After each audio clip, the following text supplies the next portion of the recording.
Hello dear students, welcome to দুতি institute. তো আজকে আমরা ফোর্থ সেমিস্টারের জন্য তোমরা দেখতেই পাচ্ছ আমাদের ক্লাস 12-এর যে কবিতা রয়েছে হক রুস্টিং, এবং সেটা লেখা হচ্ছে আমাদের টেড হিউজের লেখা। সেই টেড হিউজের লেখা একটা সুন্দর কবিতা হক রুস্টিং, সেই কবিতাটা সম্পর্কে আমরা আজকে বিস্তারিত বিষয় জানব। তো দেরি না করে আমরা দেখে নিচ্ছি এই কবিতাটার বিষয়বস্তু। এবার দেখো, আমরা এই যে কবিতাগুলো পড়ব, কবিতাগুলোর বিভিন্ন বিষয়গুলো, খুঁটিনাটি বিষয়গুলো আমরা ভালো করে বুঝে নেওয়ার চেষ্টা করব। আশা করি এই জিনিসগুলো তোমাদের কাজে লাগবে। প্রথমত দেখো, যদি বলি এই যে হক রোস্টিং কবিতাটা, এটার প্রথমত যেটা উৎস বা সোর্স, এই উৎস বা সোর্স যদি তোমরা বলো, তোমরা এখানে দেখতে পাচ্ছ hawk roosting was published for the first time in Hughes's second poetry collection Lupercal. অর্থাৎ লুপারকাল 1960-তে এই যে টেড হিউজের যে সেকেন্ড পোয়েট্রি কালেকশন ছিল, সেকেন্ড পোয়েট্রি কালেকশন, সেখানে কিন্তু এই কবিতাটা ছিল, যেটা আমরা বলতে পারি যে এই যে আমাদের যে হক রোস্টিং কবিতাটা রয়েছে, ওনার এই যে লুপারকাল থেকে আমরা এটা সংগ্রহ করেছি এই কবিতাটা। এবার দেখো, এই যে টেড হিউজের যে হক রোস্টিং কবিতাটা, সেটার যদি আমরা টাইপ ধরে নেই যে এটা কি প্রকৃতির একটা কবিতা, তাহলে তোমরা বুঝবা যে হক roasting is a poem, specifically a dramatic monologue. এই যে তোমরা একটা টার্ম পাবা এখানে, ড্রামাটিক মনোলগ, এই যে এখানে দেখে নাও ড্রামাটিক মনোলগ। এই ড্রামাটিক মনোলগ বিষয়টা আমরা একটু ক্লিয়ার করি। এই ড্রামাটিক মনোলগ কথা অর্থ হচ্ছে স্বগত উক্তি, অর্থাৎ এই কবিতাগুলোতে জেনারেলি কোনো একটা ক্যারেক্টার, সেই ক্যারেক্টারটা এসে আমাদেরকে কিছু বলে। সেই এইখানে হক কথার অর্থ আমরা জানি একটা বাজ পাখি। তো এই কবিতাটা যদি আমরা দেখি, তো একটা বাজ পাখির পার্সপেক্টিভ থেকে, দৃষ্টিকোণ থেকে আমরা এই কবিতাটাকে কিন্তু বুঝবো। ধীরে ধীরে আমাদের বিষয়গুলো ক্লিয়ার হবে। তাহলে প্রথমত তোমাদের যদি বলা হয় যে টাইপটা কোথা থেকে নেওয়া হয়েছে, মানে এটা কি ধরনের টাইপ, তাহলে আমরা বলবো স্যার এটা একটা ড্রামাটিক মনোলগ এই কবিতাটা। নেক্সট আমরা আসবো, দেখো কবিতাটা যেহেতু আমরা শুরু করব, তো এখানে আমাদের পোয়েট সম্পর্কে আমরা বেশ কিছু বিষয় আগে জেনে নেব। যদি আমরা পোয়েট সম্পর্কে জিনিসগুলো না জেনে নেই, তাহলে কবিতাটা আমাদের অসম্পূর্ণ থেকে যাবে। তো ফার্স্ট অফ অল আমরা শুরু করার আগে, বিভিন্ন বিষয়গুলোতে ঢোকার আগে আমরা কবিতার সম্পর্কে তো জানবই, তার পাশাপাশি আমরা পোয়েট, আমাদের যে কবি সম্পর্কে রয়েছে, সেই বিষয়গুলো ওয়ান বাই ওয়ান আমরা দেখব। দেখো তোমরা যেমনটা দেখতে পাচ্ছ, এডওয়ার্ড জেমস টেড হিউজ, ইনি একজন কবি যিনি আমার ইংল্যান্ডে, দেখো আমাদের কবির নেম হচ্ছে Edward James Ted huge. Any sorry কেটে দিচ্ছে এই জায়গাটা। তো প্রথমে আমরা দেখে নিচ্ছি কবি পরিচিতি। এডওয়ার্ড জেমস টেড হিউজ, ওনার ডেট অফ বার্থ তোমরা দেখতে পাচ্ছ 17 অগাস্ট 1930 ইন ইংল্যান্ড। তো ইনি একজন ব্রিটিশ পোয়েট। অকুপেশন দেখো, পোয়েট ছিলেন তিনি, ট্রান্সলেটর ছিলেন, চিলড্রেন্স রাইটার, অর্থাৎ তিনি বাচ্চাদের জন্য, শিশুদের জন্য লেখালেখি করতেন। তিনি যদি আমরা বলি যে তার সিলভিয়া প্লাথের সঙ্গে তার বিবাহ হয়েছিল। এবার দেখো, এই যে তার কিছু নোটেবল ওয়ার্কস, তার কিছু সুন্দর সুন্দর লেখনী বা তার কিছু কাজ আমরা যদি বলি, the hawk in the rain 1957, প্রো 1970, tales from Ovid 1997, birthday letters 1998, এবং এই যে বিষয়গুলো, এগুলো তার বিভিন্ন বিখ্যাত কিছু কাজ। ডেথ, ওনার মৃত্যু হয়েছিল 28 অক্টোবর 1998 ইন লন্ডন। তো এই যে বিষয়গুলো, সেগুলো তোমরা এখানে দেখতে পাচ্ছ। তাহলে আমরা কবি সম্পর্কে বেশ কিছু বিষয় জেনে নিলাম। এবার দেখো, এই কবিতাটাতে আমরা কি পাবো, এই জায়গাটাতে লেখা আছে, দেখো তোমরা থিম। কবিতাটার থিম যার উপর বেস করে এই কবিতাটা রচিত, তো থিম সম্পর্কে একটু আইডিয়া নেই যাতে কবিতাটা তোমাদের বুঝতে সুবিধা হয়। দেখতে পাচ্ছ the poem is a dramatic monologue, এই জায়গাটাকে তোমরা একটু হাইলাইট করো। আমি একটু আগে বলে দিলাম যে এখানে একটা ক্যারেক্টার থাকবে, যে ক্যারেক্টারটা নিজস্বতা সম্পর্কে কিছু বলবে, তার নিজস্ব সম্পর্কে কিছু বলবে। তো সেই যে মনোলগ অর্থাৎ ড্রামাটিক মনোলগ, এটা কার পার্সপেক্টিভ থেকে দেখব? একজন হক, অর্থাৎ এটা হচ্ছে বাজ পাখি। সেই হক, একটা বাজ পাখি, সে আমাদেরকে এখানে কি কি বোঝানোর চেষ্টা করছেন সেই দৃষ্টিকোণ থেকে আমরা এটা দেখব। Where the hawk speaks of his habit and style. দেখো আমরা এখানে দেখতে পাবো যে একটা বাজ পাখি রয়েছে, যে বাজ পাখিটা তার নিজস্ব অভ্যাস, হ্যাবিট এবং তার যে শিকারের যে ধরন, সেই সমস্ত বিষয় আমাদের সামনে কিন্তু তুলে ধরছেন। The poet has given the hawk a majestic aura, fright and firmness. এই জায়গা তুমি দেখো যে majestic aura, fright and firmness, এই শব্দগুলোর মাধ্যমে আমরা একটা বাজ পাখি, এই বাজ পাখিকে কিভাবে একটা নতুন দৃষ্টিকোণ থেকে কবি টেড হিউজ আমাদের সামনে তুলে ধরেছেন সেই বিষয়টা কিন্তু আমরা দেখব। যে বাজ পাখিটা মনে করছেন যে আমি পৃথিবীর সমস্ত কিছুকে কন্ট্রোল করতে পারছি, তো তার মধ্যে একটা ম্যাজেস্টিক অর্থাৎ রাজকীয় একটা অরা তাকে কিন্তু প্রদান করা হচ্ছে। তার মধ্যে একটা প্রাইড, অহংকার রয়েছে এবং এমন দৃঢ়তার সঙ্গে আমাদের সামনে তুলে ধরা হচ্ছে যে এই বাজ পাখিটা মনে করছেন যে তিনি পৃথিবীর, তিনি বলতে এখানে তাকে পার্সনিফিকেশন করা হচ্ছে, অর্থাৎ এমন একটা যেটা নন লিভিং জিনিস। জেনারেলি আমরা নন লিভিং জিনিসকে যখন আমরা কোনো ব্যক্তিত্ব আরোপ করি তখন সেটা পার্সনিফিকেশন আমরা বলে থাকি। তো এইগুলো জিনিস আমরা পরবর্তীতে আরো জানবো। তো এখানে দেখো জেনারেলি এই যে হক, ইনি এটা একটা বাজ পাখি, তো বাজ পাখি তাকে একজন ব্যক্তি হিসেবে আমরা এখানে গণ্য করছি। তো বাজ পাখি মনে করছে যে আমি পৃথিবীটার সমস্ত কিছু যেন আমার কন্ট্রোলে, আমার অধীনে হয়ে যাচ্ছে, তো আমি যেন সবকিছুকে কন্ট্রোল করতে পারছি। সে কি বলছে? He feels delight in killing. আমরা জানি বাজ পাখি সে যখন তার শিকারগুলো ধরছে, সে শিকার করছে এবং তার মধ্যে সে আনন্দ খুঁজে পাচ্ছে। তারপরে আমরা দেখছি the hawk speaks for its own and there is no attempt from the poet to humanitize the hawk. Next আমরা দেখছি the hawk exhibits self confidence and he is not afraid of time and fate. দেখো এই হক, এই যে বাজ পাখিটা এতটাই self confidence যে সে কিন্তু কোনো ভাগ্যের দোহাই দিয়ে বা কোনো অদৃষ্টের কাছে সে কিন্তু কখনো কৈফিয়ত দিতে চায় না যে আমি যেটা করছি বা আমি যেটা করি সেটাই সর্বদা সত্য, সেটাই সর্বদাই ঠিক। এরকম সেলফ কনফিডেন্স আমরা দেখতে পাই কাকে? সেই বাজ পাখিটাকে। The poet portrays the violence in the natural world and the position of the hawk in the top of the food chain. আমরা এখানে যদি আরো একটা বিষয় লক্ষ্য করি, তোমাদের বলি, সেটা হচ্ছে এই কবিতার মধ্যে পোর্ট্রে করা অর্থাৎ হচ্ছে অঙ্কন করা। তো কবি কি ভায়োলেন্স অর্থাৎ একটা ভায়োলেন্সকে কিন্তু আমাদের সামনে তুলে ধরেছেন। কোথাকার? Natural world.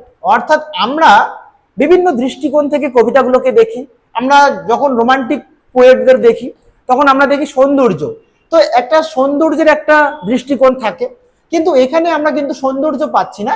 এখানে দেখতে পাচ্ছি বাজ পাখি কিভাবে নৃশংসভাবে শিকার ধরছে, সেই একটা ভায়োলেন্সের ছবি কিন্তু আমরা দেখতে পাচ্ছি। এবং ন্যাচারাল ওয়ার্ল্ড অর্থাৎ এই যে প্রাকৃতিক জগৎ, এই জগতের মধ্যে শুধু যে সৌন্দর্য বা সৌন্দর্যমূলক ঘটনাগুলোই যে ঘটে যাচ্ছে তা কিন্তু নয়, এখানে কিন্তু ভায়োলেন্স অর্থাৎ নৃশংসতা, এটা কিন্তু একটা স্বাভাবিক প্রক্রিয়া আমাদের এই ন্যাচারাল ওয়ার্ল্ডের। সেই ন্যাচারাল ওয়ার্ল্ডের মধ্যে ভায়োলেন্স যে একটা স্বাভাবিক প্রক্রিয়া, সেই জিনিসটাকে কিন্তু কবি এখানে সুন্দর করে দেখানোর চেষ্টা করছেন কবি আমাদের টেড হিউজ। এবারে বলছে of the hawk in the top of the food chain. তোমরা যদি খাদ্য শৃঙ্খলের কথা বলো তাহলে সেই খাদ্য শৃঙ্খলের প্রথমে দেখবা ঘাস, তারপরে ছোট ছোট কিছু পোকামাকড়, সেগুলোকে ধরে খাচ্ছে কে? ব্যাঙ। তো ব্যাঙকে সাপ, সাপকে ধরে খাচ্ছে ঈগল বা বাজ পাখি। তো এইভাবে ফুড চেন অর্থাৎ একটা যদি আমরা প্রকৃতির যে খাদ্য শৃঙ্খলগুলো রয়েছে সেই খাদ্য শৃঙ্খলে যদি তোমরা দেখো তাহলে দেখতে পাবা যে সেই ফুড চেনের একদম উঁচুতে সর্বোচ্চ পর্যায়ে কে বসে আছে, একটা বাজ পাখি। সেই বাজ পাখি যেহেতু সর্বোচ্চ পর্যায়ে বসে আছে এবং সে যেহেতু সবকিছুকে কন্ট্রোল করতে পারছে, তার একটা ধারণা কিন্তু আমরা এটার মধ্যে পাবো। তাহলে বাজ পাখিটা কোথায় বসে আছে, খাদ্য শৃঙ্খলের একদম উঁচুতে। ঠিক এইরকমই একটা সিমিলারিটি আমরা কিন্তু এই কবিতার মধ্যে দেখতে পাবো। এবার দেখো এই যে কথাটা বললাম যে ফুড চেইন অর্থাৎ খাদ্য শৃঙ্খল, তো এই ফুড চেইন বা খাদ্য শৃঙ্খল তোমরা যেটা জানো, তো এই ফুড চেইন বা খাদ্য শৃঙ্খলের মধ্যে সর্বোচ্চ পজিশনে কে বসে থাকে, একটা বাজ পাখি। এবার দেখো আমরা কবিতাটা যখন পড়বো, এখানে কবিতাটা পড়ার আগে আমরা কিছু কি নোটস অর্থাৎ এই কবিতা পড়তে গেলে আমাদের যে বিষয়গুলোকে পোয়েম স্কেচ অর্থাৎ কবিতাটাকে আমরা সারসংক্ষেপটা যদি মোটামুটি কয়েকটা লাইনের মধ্যে বোঝার চেষ্টা করি, তাহলে পরবর্তী লাইন বাই লাইন কবিতাতে ঢোকার আগে আমরা কবিতা সম্বন্ধে আইডিয়াটা নিতে পারবো। তো প্রথমে একটা প্রিলিমিনারি আইডিয়া আমরা নেওয়ার চেষ্টা করি, দেন আমরা লাইন বাই লাইন কবিতাটাকে ভালো মতো করে বুঝে নেব। প্রথমত দেখো, the hawk sits on the top of a tree with his eyes closed. প্রথম কবিতাটাই যখন শুরু হচ্ছে তোমরা দেখতে পাবা একটা বাজ পাখি সে একটা গাছের সর্বোচ্চ উঁচু ডালে, কোনো একটা ডালে সে কিন্তু বসে আছে এবং তার চোখগুলো কেমন বন্ধ অবস্থায় রয়েছে। এবার বলছে he has no soft dream in his eyes. বলছে তার যে চোখ অর্থাৎ বাজ পাখিটা হয়তো বা ঘুমিয়ে আছে বা চোখ বন্ধ করে আছে, কিন্তু এখানে ঘুম বোঝাচ্ছে না, সে চোখ বন্ধ করে বাজ পাখি একটা গাছের সর্বোচ্চ গাছের উঁচুতে বসে আছে। এবং এই যে বাজ পাখিটা তার যে চোখ বন্ধ করে আছে, সেই চোখ বন্ধ করে সে কিন্তু কোনো নেহাত কোনো স্বপ্ন দেখছে না, সে এমন কিছু প্ল্যানিং করছে। সে কি প্ল্যানিং করছে, যে কিভাবে সে খাদ্য শিকার করবে, অর্থাৎ তার যে শিকার সেই শিকারটাকে ধরার জন্য তার পারফেক্ট প্ল্যানিং। সে কিন্তু সেইভাবে সেখানে রেস্ট করার মাধ্যমে সে কিন্তু গাছের সর্বোচ্চ ডালে বসে সে কিন্তু শুধুমাত্র বিশ্রাম করছে না, রুস্টিং করছে। রুস্টিং মানে দেখো প্রথমতই আসি রুস্টিং। এই যে রুস্টিং কথাটা তোমরা আমরা যখন কবিতার টাইটেল পড়বো, এই যে রুস্টিং কথা রয়েছে, এই যে হক রুস্টিং, এটাকে একটু এক্সপ্লেন করি। দেখো হক মানে তো তোমরা বুঝেই যাচ্ছ, হক মানে হচ্ছে বাজ পাখি। তাহলে এই যে বাজ পাখি আর রুস্টিং মানে কি, রুস্টিং মানে হচ্ছে lost in deep thought. Sir তার মানেটা কি দাঁড়াচ্ছে, মানেটা দাঁড়াচ্ছে যে এই একটা বাজ পাখি যে কিনা একদম লস্ট হয়ে গেছে অর্থাৎ নিমজ্জিত বা হারিয়ে গেছে। কিসে হারিয়ে গেছে স্যার, ডিপ থট অর্থাৎ প্রচন্ড ভাবনার জগতে চলে গেছে, প্রচন্ড ভাবের জগতে বা তার ভাবনা চিন্তা, এটাকে আমরা কি বলি, থট বলি। তাহলে একটা বাজ পাখি যে গাছের সর্বোচ্চ ডালে বসে বসে তার ভাবনার জগতে চলে গেছে, অর্থাৎ সে এমন কিছু ভাবছে। সে কি ভাবছে, সে কি করে পারফেক্ট কিলিং অর্থাৎ কিভাবে সে যখন একটা শিকার ধরবে সে পারফেক্ট প্ল্যানিং এর দরকার আছে। সেই বিশ্রামের মাধ্যমে সে কিন্তু কোনো ভুলভাল স্বপ্ন দেখছে না, সে একটা পারফেক্ট কিলিং কিভাবে করা যায় তারই একটা প্ল্যানিং করছে। এই জন্য বলা হচ্ছে হক রুস্টিং, দ্যাট মিনস একটা বাজ পাখির ভাবনা অর্থাৎ বাজ পাখির একটা পারফেক্ট প্ল্যানিং এর জন্য তার যে ডিপ থট সেটাকে এখানে মিন করা হচ্ছে। এবার আসি আমরা যে জায়গাটায় ছিলাম, তোমরা দেখতে পাচ্ছ he has a hooked beak to capture his prey and hooked feet. অর্থাৎ বাজ পাখিকে তোমরা নর্মালি সবাই দেখে থাকবে, তো বাজ পাখিটাকে তোমরা যদি লক্ষ্য করো তার যে ঠোঁট রয়েছে বিক, সেটা কিন্তু একটা হুকড অর্থাৎ একটা যেমন আমরা হুক গুলো দেখতে পাই সেই হুকের মতো তার একদম তার ঠোঁটটা কিন্তু সুন্দরভাবে বাঁকানো এবং তার পাশাপাশি হুকড ফিট, তার পা গুলো এমন ভাবে তৈরি সেগুলো যেন এক একটা হুকের মতো। তো সেই তার একদিকে যেমন বিকটা রয়েছে ঠিক তেমনি তার পা গুলো রয়েছে hooked. His instinct to kill is so strong that even in sleep he rehearses his perfect moves. এই জায়গাটা দেখো, এখানে বলা হচ্ছে রিহার্স। এই রিহার্স মানে কি স্যার? এই রিহার্স মানে হচ্ছে অনুশীলন করা। দেখো, তোমরা যে কোনো একটা জায়গাতে যদি কোনো পার্টিসিপেশন করো, ধরো ডান্স প্রোগ্রামে তুমি পার্টিসিপেট করছো বা কোনো একটা সিঙ্গিং কম্পিটিশন হচ্ছে, তাহলে ফার্স্ট অফ অল তোমাকে কি করতে হবে? সেই ফাইনাল তোমাকে অংশগ্রহণ করার আগে তোমাকে রিহার্সেল করতে হবে, অর্থাৎ অনুশীলন করতে হবে ভালো মতো। তো দেখো, এই বাজ পাখিটা তার শিকারকে ধরার জন্য এতটাই তার ডিটারমাইন্ড, তার মনের মধ্যে এতটাই শক্তি রয়েছে, দৃঢ় সংকল্প রয়েছে যে সে কি রিহার্স করছে, সে কিসের অনুসরণ করছে? Perfect moves. অর্থাৎ সে যাতে যখন শিকারের উপর তার থাবাটাকে বসাবে, সে যখন শিকার ধরার জন্য বেরোবে, তখন তার প্ল্যানিং গুলো যাতে ঠিকঠাক মতো কাজ করে, সেই প্ল্যানিং কিন্তু সে করছে।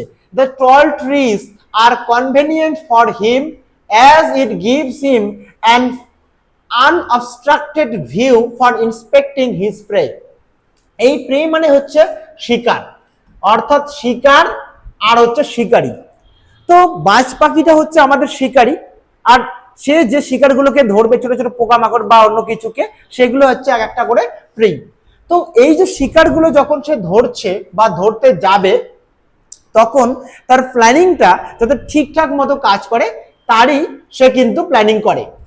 এবার দেখো, সে যখন প্ল্যানিং করছে যে সে শিকারগুলোকে ধরবে, তখন বাজ পাখিটা মনে করছে এই যে প্রকৃতি, এই প্রকৃতি যেন তারই সহযোগিতায় লেগে পড়েছে।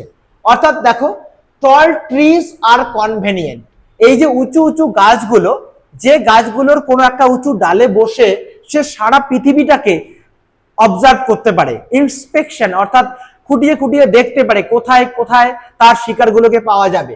তো তিনি মনে করছেন যে এই সমস্ত গাছ এবং এনভায়রনমেন্ট, তার প্রকৃতিটা সরি, তো এই বাজ পাখিটা মনে করছে সমস্ত প্রকৃতিও যেন তার অনুকূল হয়ে উঠেছে শিকারটাকে ধরার জন্য। He sits on the branches holding it firmly with his sharp claws. Sharp claws মানে হচ্ছে তীক্ষ্ণ থাবা। সে একটা গাছের ডালে বসে আছে, শক্তভাবে তার থাবাগুলো দিয়ে সে গাছের ডালে ধরে আছে। The hawk has a majestic aura. He believes that the whole of creation, এই জায়গাটাকে খেয়াল করো, the whole of creation was employed to create it. তোমরা একটা জিনিস ভালো করে লক্ষ্য করো, এই যে হোল ক্রিয়েশন, এই হোল ক্রিয়েশন মানে সমস্ত সৃষ্টি, অর্থাৎ এই বিশ্ব ব্রহ্মাণ্ড। এই বাজ পাখিটি মনে করছে যে সৃষ্টিকর্তা যেন এই বাজ পাখিটাকে তৈরি করতে গিয়ে অনেক সূক্ষ্মভাবে এবং অনেক যত্ন করে, খুব সূক্ষ্মতার সঙ্গে তার পিছনে সময় দিয়ে তাকে নিখুঁতভাবে যেন বাজ পাখিটাকে তৈরি করেছে। কেন বাজ পাখির কথাটাকে আমরা যে এই যে বলছি যে বাজ পাখিটাকে তৈরি করতে গিয়ে এই যে হোল ক্রিয়েশন, পুরো সৃষ্টি যেন তাকে তৈরি করতে, ক্রিয়েট ইট, ইট মানে এই বাজ পাখিটাকে। তো বাজ পাখিটাকে তৈরি করতে গিয়ে পুরো সৃষ্টি যেন তার শ্রমকে লাগিয়ে দিয়েছে একটা বাজ পাখিকে নিখুঁতভাবে তৈরি করার জন্য। তার কিছু উদাহরণ আমরা এই কবিতাতে পাচ্ছি। বলছে হুকড ফিট, তার যে পা গুলো সেগুলো দেখবা হুকের মতো। তো এই যে সুন্দর পা কেন তৈরি করছে? তার যাতে শিকারগুলো ধরতে সুবিধা হয়, সে যেন কোনো একটা গাছের ডালে সহজে আটকে থাকতে পারে। তার যে ঠোঁটটা রয়েছে সেটাও একটা হুকের মতো। তো এই জিনিসগুলো, এটা কিন্তু খুব সূক্ষ্ম কারুকার্যের প্রয়োজন আছে। তাহলে সৃষ্টিকর্তা তাকে কিন্তু যথেষ্ট সময় দিয়ে খুব যত্নের সহিত তাকে কিন্তু এত সুন্দর একটা প্রাণীকে তিনি কিন্তু তৈরি করেছেন, এই কথাটা এখানে বোঝানো হচ্ছে। He claims that all the other creations are held by him in his foot. এবার এই লাইনটার মিনিং বোঝাচ্ছে যে যে সৃষ্টি একদিন একটা বাজ পাখিকে তৈরি করতে গিয়ে তার সমস্ত সময়কে লাগিয়ে দিয়েছিল, সেই বাজ পাখি আজকে নাকি সারা পৃথিবীটাকে ধারণ করে আছে। অর্থাৎ এই লাইনের মধ্যে দিয়ে আমরা কিন্তু বাজ পাখির মধ্যে নিজের সম্পর্কে গর্ব করতে দেখতে পাই। অর্থাৎ বাজ পাখি বলছে যে সৃষ্টিকর্তা যেখানে একদিন আমাকে তৈরি করতে গিয়ে তার সমস্ত শ্রম কাজে লাগিয়েছিল, আর আজকে দেখো, আজকে আমি সেই সারা পৃথিবীকে আমার পায়ের তলায় রেখেছি। এই কনসেপ্ট কিন্তু, এই কথাটাই কিন্তু আমরা বাজ পাখির মধ্য থেকে এখানে পাচ্ছি। কিভাবে? কবি বলছেন যে বাজ পাখিটা একটা গাছের উঁচুতে বসে আছে এবং সেখান থেকে তার নিচে সমগ্র জগৎটা রয়েছে। অর্থাৎ বাজ পাখির মনে হচ্ছে, বাজ পাখির দৃষ্টিকোণ থেকে মনে হচ্ছে সমগ্র জগৎটাকে সেই বাজ পাখিটি তার পায়ের তলায় রেখেছে। অর্থাৎ সমস্ত কিছুর মধ্যে, সমস্ত কিছুর উপর এই বাজ পাখিটি কন্ট্রোল, একটা নিয়ন্ত্রণ রাখতে পেরেছে। He tears off heads and allots death to anyone he chooses. দেখো, এটা tears off heads, tears off মানে হচ্ছে শিরচ্ছেদ, হেড, প্রত্যেকটা শিকার, সে যে শিকারগুলো ধরছে সেই শিকারগুলোর মস্তক ছেদন কিন্তু সে করে ফেলছে। অ্যালোটস ডেথ, ডেথ মানে মৃত্যু। সে যখন শিকারগুলো ধরছে তখন তাদেরকে সে কি অ্যালট করছে? সরাসরি তাদেরকে মৃত্যু প্রদান করছে। এনিওয়ান হি চুজেস, অর্থাৎ সেই বাজ পাখি কিন্তু কোনো শিকারকে, শিকার ধরার আগে সেই শিকারটা ধরার পর তাকে যে মৃত্যু দিচ্ছে, তার মস্তকটাকে ছেদন করে দিচ্ছে, অর্থাৎ এই যে মৃত্যু সেই বাজ পাখি তার শিকারটাকে দিচ্ছে, এই মৃত্যুটা দেওয়ার জন্য সে কিন্তু কারুর অনুমতি প্রয়োজন হচ্ছে না, সে কিন্তু যাকে চাইছে, অর্থাৎ হি চুজেস, অর্থাৎ বাজ পাখি যাকে পছন্দ করছেন, যাকে বেছে নিচ্ছেন মৃত্যু দেওয়ার জন্য, সেই কাজটা কিন্তু বাজ পাখি নিজে এখানে করতে পারছে। Then he is determined to act as he likes, অর্থাৎ সে এতটাই দৃঢ় সংকল্প, সে এতটাই ডিটারমাইন্ড যে সে যেটা চায় সেটাই কিন্তু করতে পারে। No one can stop him, অর্থাৎ এমন কেউ নেই যে কিনা সেই বাজ পাখির অ্যাকশন, অর্থাৎ তার যে কার্যকলাপ, সেই কার্যকলাপগুলোকে থামিয়ে দেবে, এমন কিন্তু কারুর স্পর্ধা হয়নি যে বাজ পাখিকে রোধ করবে।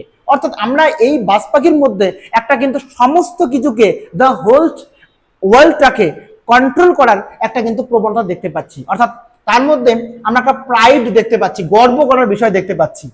He has been like this since the beginning and he wishes to keep things going on the same manner. এবার দেখো, এটা মোটামুটি আমাদের লাস্টের দিকের একটা লাইনের মিনিং আমরা পাবো যে he has been like this since the beginning, অর্থাৎ প্রথম দিকে, সৃষ্টির প্রথম দিকে সমস্ত কিছু বিগিনিংয়ে, সূচনা লগ্নে সমস্ত কিছু যেমন ছিল, এবং সে চায়, he wishes to keep things going on this in the same manner, অর্থাৎ যা কিছু প্রথমের দিকে যেমন ছিল, বাজ পাখিটি বলছে আমি চাই আমার কথা মতো আমার সমস্ত কিছু যেমন সুবিধায় রয়েছে, আমি যাকে খুশি তাকে মৃত্যু প্রদান করতে পারি, এই সমস্ত কিছুই আমি যেমনটা চাই ভবিষ্যতেও, ইন ফিউচারেও কিন্তু সেম ভাবে আমাদের এই জিনিসগুলো থেকে যাবে। তাহলে মোটামুটি আমি এই যে কবিতাটা শুরু করার আগে দেখো, তোমাদের কিন্তু ওভারঅল ভিউ পয়েন্টটা বোঝানোর চেষ্টা করলাম যে কবিতার মধ্যে আমরা কি কি বিষয়গুলো পাবো। এইগুলোকে আমরা একটা ওভারঅল ডেসক্রিপশন দিলাম যে কি আমাদের পড়তে হবে এই কবিতার মধ্যে। এবার দেখো, তোমরা কবিতাটা, তোমাদের কাছে প্রত্যেকের কাছে বই রয়েছে, বাড়িতে তোমরা দেখে নিতে পাবা। আমি সুবিধার জন্য তোমাদের এইখানে ইংলিশ যে উচ্চারণগুলো রয়েছে সেটা দেখানোর জন্য তোমাকে দিয়ে দিয়েছি। এইদিকে তোমাদের সেই জিনিসটার বাংলা যে অর্থ দাঁড়াচ্ছে, সেই বাংলা অর্থগুলো এখানে তোমরা দেখে নিতে পারবা। তো এটা আমার এখানে বোঝানোর কিছু নেই, এইখানে তোমরা ইংলিশ উচ্চারণটা পাচ্ছ, এইদিকে তোমরা বেঙ্গলি অর্থগুলো পাচ্ছ। এবার দেখো, আমরা 4 লাইন করে কবিতাটা, প্রথম যে 4 লাইন আছে সেই লাইন বাই লাইন আমরা বোঝানোর চেষ্টা করি। যে কথাগুলো এতক্ষণ আমি বললাম সেই কথাগুলোই আমরা পাবো। একটু কবিতার মতো করে যে লাইনগুলো দেওয়া আছে সেগুলোকে আমরা ডিরেক্টলি আমাদের বইয়ের থেকে লাইনগুলোকে বুঝবো। এখানে প্রথম লাইন দেখো, এখান থেকে আমাদের কবিতাটা শুরু হচ্ছে। তো প্রথমেই দেখো, I sit in the top of the wood, এই উড মানে বোঝাচ্ছে বন বা কোনো একটা গাছ বোঝাচ্ছে। তো বলছে আই, এখানে আই বলতে কে স্যার? এই আই বলতে এখানে সেই বাজ পাখিটিকে বোঝানো হচ্ছে। তো বাজ পাখিটি আমি প্রথমেই বললাম যে এখানে পার্সনিফিকেশন ধরা হচ্ছে। বাজ পাখি দেখো এটা একটা বার্ড, কিন্তু এখানে বলছে আমি সিট বসে আছি in the top of the wood, অর্থাৎ জঙ্গলের সমস্ত কিছুর উপরে একটা গাছের মধ্যে আমি সবচেয়ে উঁচু জায়গায় বসে আছি। মাই আইস ক্লোজ, আমার চোখগুলো বন্ধ।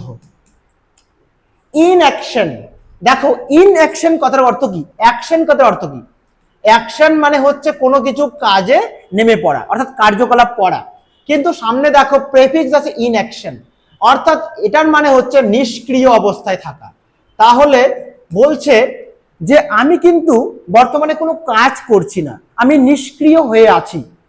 নো ফলসিফাইং ড্রিম, কিন্তু আমি একটা গাছের উঁচুতে বসে হয়তো চুপচাপ আছি, আমি বিশ্রাম করছি, কিন্তু তার মানে এই নয় যে আমি কোনো অ্যাকশন করছি না বলে তার মানে কিন্তু এমনটা নয় যে নো ফলসিফাইং ড্রিম, যে আমি কোনো ভুলভাল কোনো কিছু স্বপ্ন দেখছি, এমনটা কিন্তু নয় যে না কোনো মিথ্যা স্বপ্ন আমি দেখছি না। তাহলে সেই বাজ পাখিটি বলছে তাহলে আমি গাছের উঁচুতে বসে আছি, আমি কিন্তু কোনো কাজ করছি না, কিন্তু তার মানে কি এই যে আমি কোনো মিথ্যা ভুলভাল স্বপ্ন দেখছি? যে না, আমি কোনো স্বপ্নও দেখছি না। তাহলে আমি কি করছি? বিটুইন মাই হুকড হেড, তোমরা ভালো করে লক্ষ্য করো যে জায়গাগুলো বোল্ড করা এবং আন্ডারলাইন করা আছে, এইগুলো মিনিংগুলো তোমাকে ভালো করে বুঝতে হবে। ফার্স্ট অফ অল তুমি যদি কবিতার লাইন বাই লাইন মিনিংগুলো নিজের মতো করে বুঝে নিতে পারো, তাহলে তোমার কোনো রকম কোশ্চেনগুলো সলভ করতে কোনো রকম প্রবলেম হবে না।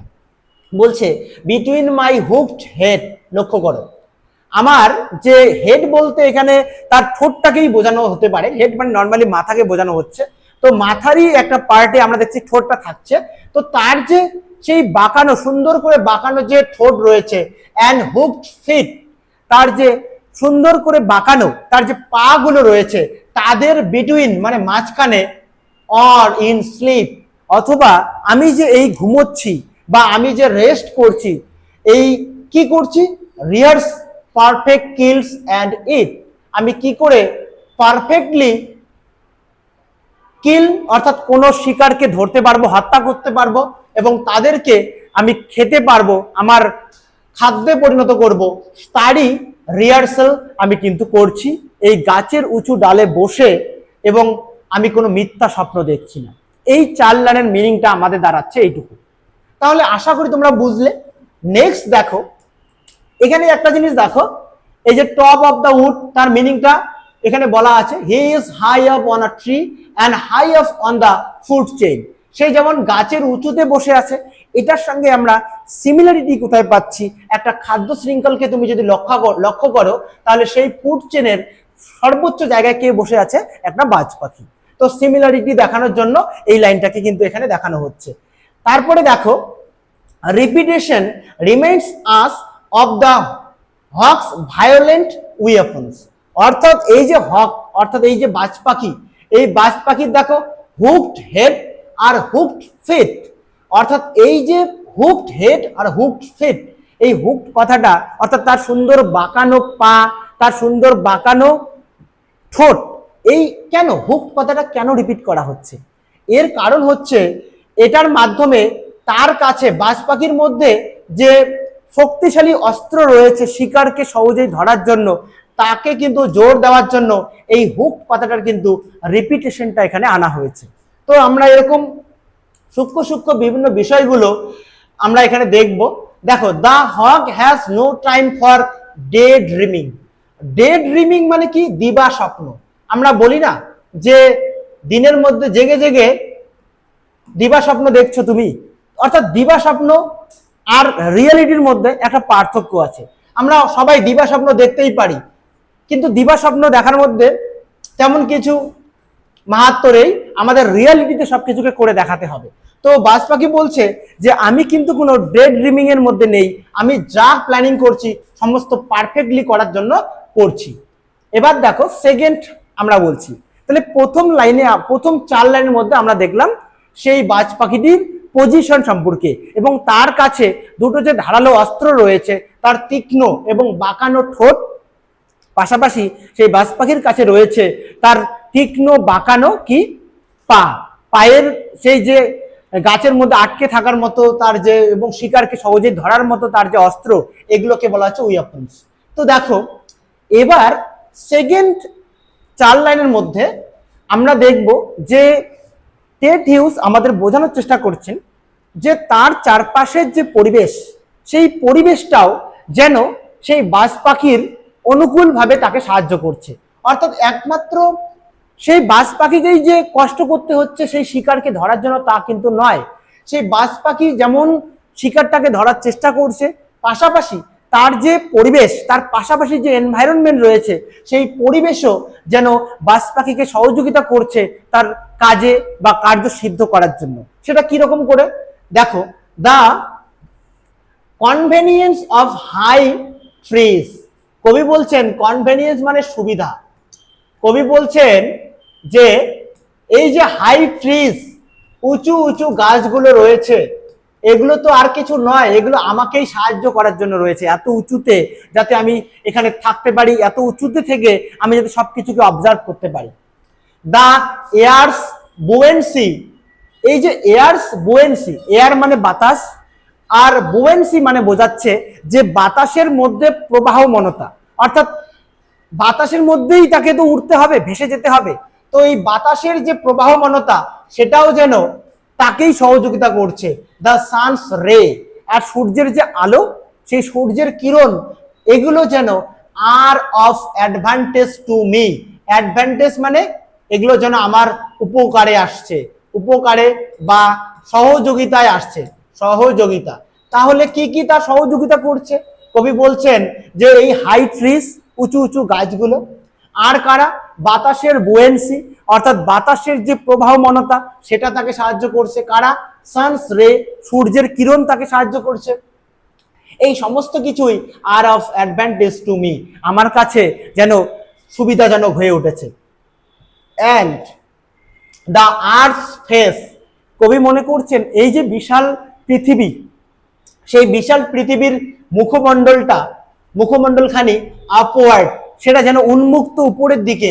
ফর মাই ইন্সপেকশন, ইন্সপেকশন মানে হচ্ছে তদন্ত, তাহলে আমার যেন তদন্তের জন্যই সমস্ত পৃথিবীটা যেন তার সমস্ত মুখমণ্ডলকে উন্মুক্ত করে রেখেছে, যাতে আমি উঁচু উঁচু গাছের ডাল থেকে এই সমস্ত পৃথিবীটাকে আমি যাতে অবজার্ভ বা ইন্সপেকশন করতে পারি। এবার তোমরা দেখো এখানে কিছু লিটারারি ফিগার্স তোমরা পাবে, যেমন personification. The earth is looking up, দেখো পৃথিবী, এই পৃথিবীটাকে এখানে কিন্তু আমরা দেখতেছি যে এটাকে পার্সনিফিকেশন করা হয়েছে, অর্থাৎ ব্যক্তিত্ব আরোপ করা হয়েছে। তো এগুলো যখন আমরা পড়বো তখন ডিটেলসে জানবো। আজকে আমি শুধু এইটুকুই বলবো যে কবিতাটা পড়তে গিয়ে আমাদের যদি কিছু ফিগার অফ স্পিচ চলে আসে তখন সেটা আমাকে বলে দেওয়া উচিত। তাই আমি বলে দিচ্ছি যে এখানে পার্সনিফিকেশন করা হচ্ছে কাকে? এই আর্থটাকে। তো বলছে পৃথিবী যেন লুকিং আপ, উপরের দিকে উন্মুক্ত ভাবে তাকিয়ে আছে। কেন? At the hawk for approval, যে সেই বাজ পাখিটি, সেই হকটি কখন সে তাকে ইন্সপেকশন অর্থাৎ তদন্ত করবে, তার সমস্ত বিষয়গুলোকে দেখবে, তারই জন্য যেন পৃথিবী উন্মুখ হয়ে উপরের দিকে হা করে তাকে সমস্তভাবে উন্মুক্ত করে রেখেছে। এই জন্যই এখানে আমরা দেখছি যে পৃথিবী নিজেকে উন্মুক্ত করে রেখেছে, উপরের দিকে তাকিয়ে আছে। এই কথার মাধ্যমে আমরা বুঝতে পারছি এই পৃথিবী শব্দটাকে এখানে কিন্তু পার্সনিফিকেশন করা হয়েছে। নেক্সট আমরা দেখব পরবর্তী 4 লাইন। দেখো, my feet are locked upon the rough bark. এবার কবি বলছেন যে আমার পা গুলো, আমার যে পা রয়েছে, অর্থাৎ বাজ পাখির যে দুটি পা রয়েছে, সেই পা গুলো কোথায় রয়েছে? সেই গাছের রাফ বার্ক, অর্থাৎ এখানে দাঁড়াও, একটু প্রবলেম হচ্ছে। তো দেখো এই যে রাফ বার্ক, অর্থাৎ গাছের যে ছাল রয়েছে, সেই গাছের ছালের মধ্যে তার পা গুলো লকড হয়ে আছে। অর্থাৎ বাজ পাখিটি কোনো একটা গাছের ছালের মধ্যে বা বাকলের মধ্যে তার সেই বাঁকানো নখ বা পায়ের যে বাঁকানো অংশটা রয়েছে সেটাকে দিয়ে সেই ছালের মধ্যে, গাছের বাকলের মধ্যে নিজেকে শক্ত করে আঁকড়ে ধরে আছে। It took the hold of creation, বলছে ইট টুক, এখানে আমরা দেখতে পাচ্ছি ভার্বের সেকেন্ড ফর্ম রয়েছে। বলছে এটাতে লেগেছিল, কি লেগেছিল? The whole of creation. এই জায়গাটাকে লক্ষ্য করো, দ্য হোল অফ ক্রিয়েশন মানে সমগ্র সৃষ্টি। তাহলে সমস্ত সৃষ্টি যেন উঠে পড়ে লেগেছিল। কেন? টু প্রডিউস মাই ফুড, অর্থাৎ সেই বাজ পাখির পা গুলোকে তৈরি করার জন্য। মাই ইচ ফেদার, অর্থাৎ সেই বাজ পাখির এক একটা পালক, সেই বাজ পাখির প্রতিটি পালক এবং তার এক একটা পাকে তৈরি করার জন্য সমস্ত সৃষ্টি যেন তার সময়কে কাজে লাগিয়েছিল। অর্থাৎ এতটাই একটা ইম্পর্ট্যান্ট এবং স্পেশাল ক্রিয়েশন এই আমাদের hawk. Now I hold creation. আর দেখো কি আশ্চর্যজনক বিষয়, যে সৃষ্টি মানে এখানে তোমরা একটা জিনিস ভালো করে লক্ষ্য করো, হক অর্থাৎ বাজ পাখিটি আমাদের কিন্তু দুটো জিনিস এখানে বোঝানোর চেষ্টা করছেন। কি কি? এক নম্বর, কবি বাজ পাখির মাধ্যমে বোঝাচ্ছেন যে একদিন সেই সমগ্র হোল ক্রিয়েশন অর্থাৎ সমগ্র সৃষ্টি সেই বাজ পাখির ফুট এবং তার প্রত্যেকটি পালককে তৈরি করার জন্য তার সময়টাকে কাজে লাগিয়েছিল। আর যে সৃষ্টি তার পালক এবং পা গুলোকে তৈরি করেছিল সেই সৃষ্টিকেই নাও আই হোল্ড, আমি এখন ধারণ করে আছি, ক্রিয়েশন ইন মাই ফুট। আর এই এত বড় সৃষ্টিটাকেই আমি এখন আমার পায়ের নিচে সেটাকে ধারণ করে আছি। অর্থাৎ কত বড় একটা অহংকারী কথা কিন্তু আমরা বাজ পাখির মুখ থেকে এখানে কিন্তু শুনতে পাচ্ছি।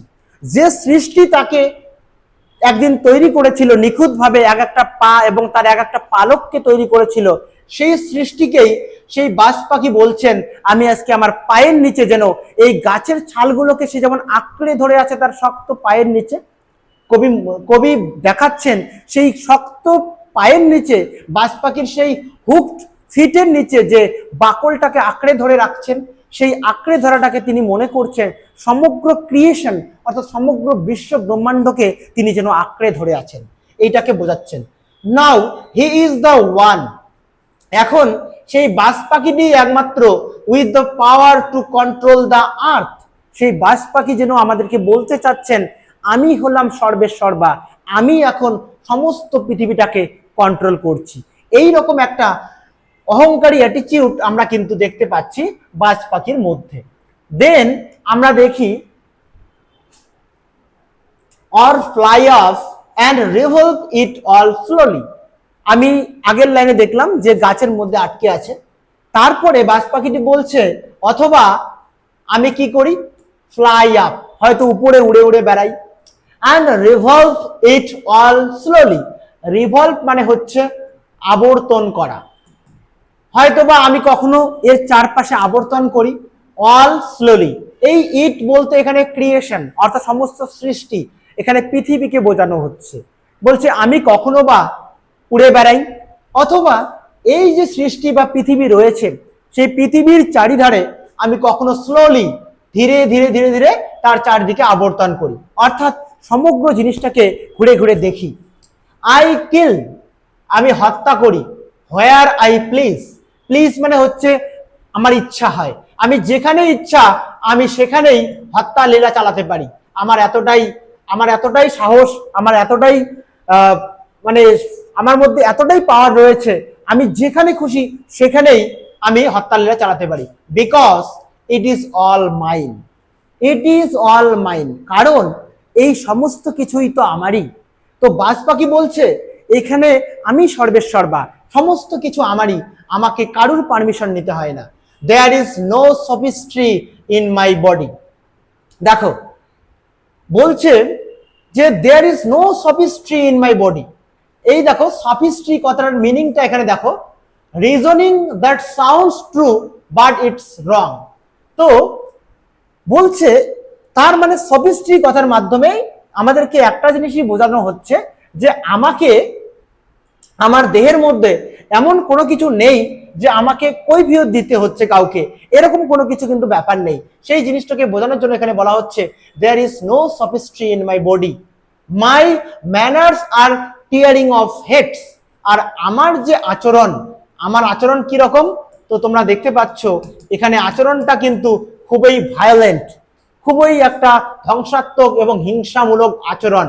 টিয়ারিং অফ, এটার মানে হচ্ছে ছেদ করা, অর্থাৎ হেডস, অর্থাৎ আমার আচরণ হচ্ছে শুধুমাত্র সেই শিকারগুলোকে, আমি যে শিকারকে টার্গেট করব, যে শিকারকে আমি প্লিজ অর্থাৎ চাইবো, তার শিরচ্ছেদ করাটাই হচ্ছে আমার আচরণ। তো এখানে সেই বাজ পাখিটি, হকটি নির্দ্বিধায় বলে যাচ্ছে যে আমার ম্যানার্স হচ্ছে ভায়োলেন্ট, আমি ভায়োলেন্টলি কি করি, আমার যাকে ইচ্ছা তাকে মৃত্যুদণ্ড প্রদান করি, এই সেই শিকারগুলোর মাথাগুলোকে সেই শিরচ্ছেদ করাটাই হচ্ছে আমার আচরণ। অর্থাৎ তিনি অহংকারের সঙ্গে তার যে প্রবৃত্তি, সেই প্রবৃত্তিকে কিন্তু এখানে জাহির করে তুলে ধরেছেন। এখানে দেখো বলছে দ্য অ্যালটমেন্ট অফ ডেথ, তাহলে আমি কি দিচ্ছি, আমি দিচ্ছি মৃত্যু। তাহলে সে গর্বিত হয়ে বলছে the allotment of death for the one path of my flight is death through the bones of the living. বলছে আমার যে একটা ফ্লাইট হয়, অর্থাৎ তার যে উড়ান, সেই বাজ পাখির যে উড়ান, সেই উড়ানের একটা direct through the bones of the living, আমি যে পথে উড়ি, অর্থাৎ আমার আচরণ সরাসরি সেই সমস্ত লিভিং বলতে শিকারগুলোর একদম হাড়ের মধ্যে দিয়ে আমার সেই ফ্লাইট অর্থাৎ আমার উড়ান চলে। তাহলে এখানে বাজ পাখি বলছে আমি যখন যেদিকে যাই সেই দিকে আর কারোর লক্ষ্যে থাকে না, তখন আমি সরাসরি আমার শিকারকে মৃত্যু প্রদান করে তবেই ক্ষান্ত হই। নো আর্গুমেন্টস অ্যাজার্ট মাই রাইট, অর্থাৎ আমার যে অধিকার, সেই অধিকার নিয়ে কোনো আর্গুমেন্টসে আমার আমার যে ক্ষমতা, অর্থাৎ আমি যেটা করি তার বিরুদ্ধে কোনো তর্ক বিতর্ক থাকতে পারে না, আমি যা করি তাই সত্যি, অর্থাৎ আমাকে কাউকে কোনো তর্কে যেতে হয় না বা কাউকে কোনো কৈফিয়ত কিন্তু আমাকে দিতে হয় না। এরকম একটা মেন্টালিটি আমরা কিন্তু এখানে পাচ্ছি সেই বাজ পাখিটির মধ্যে। দেন দেখো কি বলছে, the sun is behind me, এই যে সূর্য, এই সূর্যটাও আমার পিছনে।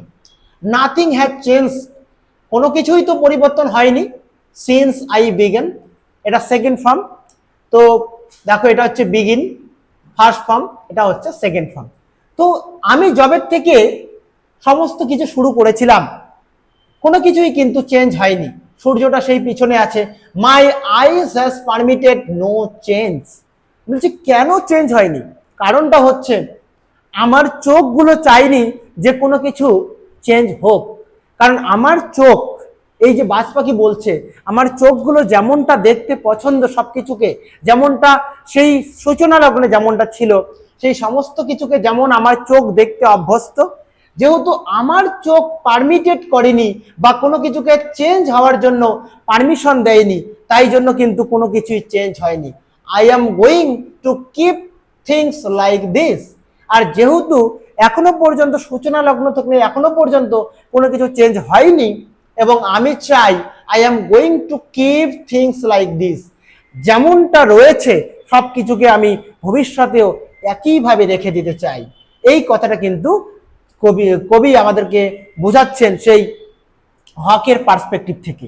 হি likes to feel that he is total in control, he likes to feel that he is in total control, অর্থাৎ সে বোঝাচ্ছে যে সমস্ত কিছুটা সে যেমন চাচ্ছে তো তেমনটাই থাকবে আগামী ভবিষ্যতেও।